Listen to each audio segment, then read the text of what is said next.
Hello friends, आप सभी का हमारे चैनल नॉलेज कीड़ा में स्वागत है। दोस्तों, आज हम जिस रहस्यमयी जगह के बारे में बात करने वाले हैं वो आज भी एक बहुत बड़ा रहस्य बना हुआ है। आखिर क्यों वहाँ कोई नहीं जा पाया और ना ही किसी को वहाँ जाने की अनुमति है। तो दोस्तों, हम बात कर रहे हैं सेंटिनल आइलैंड की। आपको जानकर हैरानी होगी कि यह island Andaman and Nicobar island की राजधानी पोर्ट ब्लेयर से केवल 50 किलोमीटर की दूरी पर स्थित है, लेकिन फिर भी वहाँ किसी को जाने की अनुमति नहीं है। इस आइलैंड पर करीब 60,000 साल से इंसान रह तो रहे हैं, लेकिन किसी को नहीं पता वे कितने लोग हैं, क्या खाते हैं, क्या बोलते हैं। और हैरानी की बात तो ये है कि महज 23 वर्ग मील के इस द्वीप पर सुनामी तूफान आने के बाद भी वे लोग खुद को कैसे जिंदा रखे हुए हैं।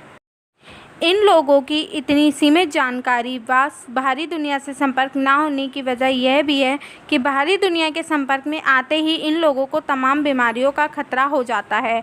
आपको बता दें, सबसे पहले सन 1880 में ब्रिटिश नौसेना अधिकारी मॉरिस विडल पोर्टमैन ने इस समुदाय से संपर्क करने की कोशिश की थी।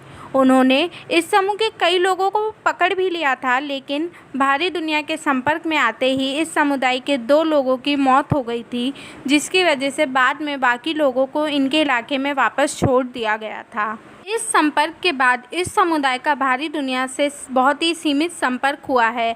ऐसा नहीं है कि इनसे संपर्क करने की कोशिश नहीं की गई। ये लोग बहुत ही आक्रामक होते हैं और बाहरी दुनिया से किसी भी तरीके का संपर्क रखना पसंद नहीं करते। ऐसा कहा जाता है कि 2004 में आई सुनामी के वक्त सरकार ने आर्मी के हेलीकॉप्टर सेंटिनल आइलैंड पर भेजे थे ताकि आदिवासियों की सहायता की जा सके, लेकिन आदिवासियों ने हेलीकॉप्टर पर ही तीर चलाने शुरू कर दिए, जिससे ये पता तो लग गया था कि वे लोग सुरक्षित हैं और फिर हेलीकॉप्टर वापस आ गए थे। इसी तरीके की एक घटना सन 2006 में हुई, जब 2 मछुआरे रास्ता भटकते हुए इस आइलैंड के करीब पहुंच गए थे, जिसका परिणाम ये निकला कि वे अपनी जान से हाथ धो बैठे। ऐसा माना जाता है कि इस समुदाय के लोगों को नारियल बहुत ही ज़्यादा पसंद है, क्योंकि सन 1991 में जब सरकार ने नाव में लादकर नारियल इनके आइलैंड पर भेजे थे, तब इन्हें पहली बार खुशी खुशी नारियल उठा के ले जाते हुए देखा गया था, क्योंकि इनके आइलैंड पर नारियल नहीं है और ये पहली बार था जब इनसे दोस्ताना संपर्क बनाया गया था। इसके बाद सरकार ने कभी इनसे संपर्क बनाने की कोशिश नहीं की। इतनी सारी घटनाओं को देखते हुए इस आइलैंड पर जाना प्रतिबंधित कर दिया गया। ऐसा माना जाता है कि जो भी हेलीकॉप्टर इसके आसपास से गुजरता है, ये लोग उन हेलीकॉप्टर पर तीर पर आग लगाकर वार करते हैं। हवाई तस्वीरों से ये तो साफ होता है कि ये लोग खेती नहीं करते, जिसका अर्थ है कि ये शिकार पर निर्भर हैं।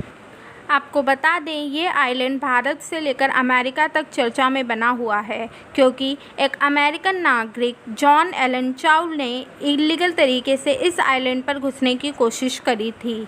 उस समुदाय के लोगों ने चाउ की भी तीर मारकर हत्या कर दी। उसका शव आज तक किसी को नहीं मिला। जब पुलिस उनका शव ढूंढने के लिए गई, तब उन्होंने दूरबीन से उन समुदाय के लोगों को भाले व तीर लेकर खड़ा देखा, तो पुलिस भी आधे रास्ते से वापस आ गई।